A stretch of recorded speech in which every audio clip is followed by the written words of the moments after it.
Law of attraction जो है, इसको अलग अलग लोग अपने अपने डेफिनेशन से इसको ढाल देते हैं। हाँ।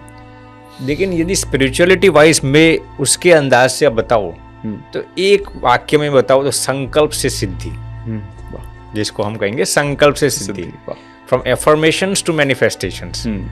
तो मेरा यही डेफिनेशन एक वाक्य में यदि मैं कहूँ तो संकल्प से सिद्धि तक। जी, बहुत बढ़िया। तो ये आपको ये महसूस होता है कि सिद्धि तो चलो प्राप्ति है जी, जो हम प्राप्त कर रहे हैं जी, तो संकल्प कितना जरूरी है? और क्या संकल्प का मतलब सिर्फ डिसीजन लेना है या बहुत सारी चीजें और भी करना है? नहीं, कई सारी चीजें इसमें इन्वॉल्व है। एफर्मेशन से लेकर थॉट्स से लेकर हम कैसा विचार करते हैं, ये सभी संकल्प के अंदर आ जाता है। देखिए, ये संस्कृत शब्द है संकल्प। तो संकल्प सिर्फ महज विचार करना, कल्पना करना ऐसा नहीं है, इसके अंदर कई सारे पहलू है। यदि संक्षेप में आपको अमित भाई बताओ तो पहला हो गया हमारे थॉट्स, दूसरा हो गया विजुअलाइजेशन, जिसको हम परिकल्पना या कल्पना कहते हैं संस्कृत में। तीसरा हो गया हमारा लिखना जो होता है, और चौथे हो गए हमारे वर्ड्स। तो ये चार चीजों से, ये मेरा डेफिनेशन, ये चार चीजों से आपका संकल्प बनता है। आप क्या विचार करते हैं, आप कैसा विजुअलाइजेशन करते हैं, आप कैसा लिखते हैं, क्या लिखते हैं, और आप क्या बोलते हैं। These 4 things incorporate your thoughts. Wow, I think ये तो मुझे लगता है सारा सारी है ये तो सारी चीजों का। तो आज के जमाने में जब एक इंसान जब बहुत सारी डिफिकल्टी महसूस करता है जी, तो सही सोचना उसके लिए थोड़ा सा कठिन होता है जी, हाँ, क्योंकि उसकी आज की परिस्थितियां थोड़ी सी मुश्किल हैं। तो एक सही सोच को बनाना कैसे बनाया जा सकता है इसको? बहुत अच्छा प्रश्न पूछा अमित भाई आपने। देखिए, सोच तो बहुत ही महत्वपूर्ण है। अब न्यूरोलॉजिकल रिसर्च ये कहता है अमित भाई कि normal person on average has approximately 70,000 thoughts per day. जी, करेक्ट। Normal person. रिसर्च ये भी कहता है कि out of that 99% of the thoughts are negative. Research claims that. Not only that, ये हार्वर्ड यूनिवर्सिटी का रिसर्च अमित भाई कि उसमें भी 90% थॉट्स रेपिटेटिव होते हैं। हाँ। यानी कि एक जैसे थॉट्स हम रिपीट करते हैं बार बार। अब आपने ये प्रश्न पूछा कि हाउ कैन वी इम्प्रूव और how can we make those thoughts positive.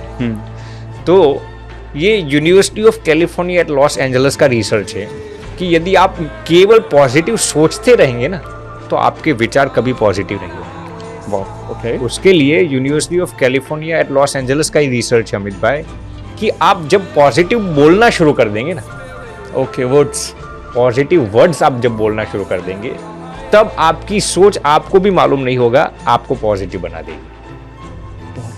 अब इस पर मैं आपको एक छोटा सा रिसर्च एग्जांपल भी साझा करना चाहूँगा। यूनिवर्सिटी ऑफ कैलिफोर्निया UCLA का ये रिसर्च है कि उन्होंने 10 ऐसे कैंसर पेशेंट्स को सिलेक्ट किया था जिनको अलग अलग प्रकार के कैंसर थे। वो पेशेंट्स थे सेकेंड स्टेज कैंसर के, थर्ड या फोर्थ नहीं थे। इसमें से कुछ प्रोस्टेट कैंसर के थे, कुछ बोन कैंसर के भी थे, कुछ कोलन कैंसर के थे, और इसमें से एक पेशेंट ब्रेन ट्यूमर का भी था। अब इनको हर दिन ऐसा कहने के लिए कहा गया, ऐसा नहीं कि मुझे कैंसर नहीं है, मुझे कैंसर नहीं है। क्योंकि जब आप ये भी बोलते हैं ना मुझे कैंसर नहीं है, मुझे इनडायरेक्टली आप यही मैसेज देते हैं मुझे कैंसर है। लेकिन उन्हें ऐसा सिखाया गया कि आपको हर दिन ऐसा बोलना है मैं कितना स्वस्थ हूं। आज से 10 साल पहले जब आप स्वस्थ थे उसी की विजुअलाइजेशन करके आपको अपने आप को सुनाना है, एकांत में सुनाना है या फिर किसी दूसरे के सामने। जब भी कोई आपको पूछे आप कैसा है, बिल्कुल स्वस्थ हो, बिल्कुल आनंद में हो, ये आपको 3 से 4 महीने दिन में कम से कम 200 बार बोलना है। क्या बोलना है? I am healthy. इनडायरेक्टली, ऐसा नहीं कि यही शब्द आना चाहिए, लेकिन ऐसे पॉजिटिव शब्द आपके मुख से निकलने चाहिए। आप सुनकर अचंभित हो जाएंगे अमित भाई, आउट ऑफ दोस 10 पेशेंट्स जिस पर ये रिसर्च किया गया था उसमें से 9 पेशेंट्स कंप्लीटली रिकवर हो गए कैंसर में से, और उसमें जो एक ब्रेन ट्यूमर का पेशेंट था ना वो भी कंप्लीटली रिकवर हो गया। मैं ये नहीं कहता मेडिकेशंस मत लीजिए, लेकिन ऐसे पॉजिटिव वर्ड्स बोलने से ये हुआ।